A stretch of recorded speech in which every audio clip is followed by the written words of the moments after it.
Prefixes and suffixes. Do you know what they are?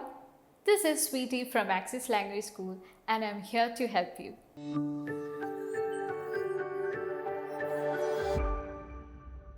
What do you do when you find a new word in English?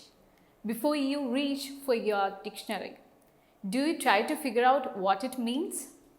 Long words are often made from shorter words that you know, combined with few letters at the beginning, which can be called as a prefix, or a few letters at the end, which is called a suffix. Prefixes generally change the meaning of a word, and suffixes change its part of speech, whether it is a noun, verb, adjective, or an adverb. So prefixes, by definition, are a group of letters that are added to the beginning of a word to change its meaning and make a new word. They have different functions like un as in untidy, which means not tidy. Re as in reproduce, which means produce again.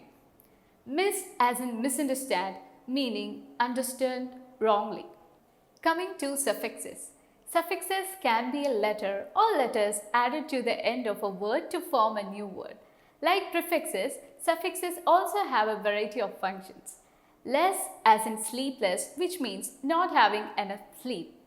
Ly as in consciously, which is the adverb of conscious. In addition to this, it's important to know what is a root word, the basic part of a word which shows its meaning, to which other parts like prefixes and suffixes can be added as bio as in biology, which refers to the study of living creatures.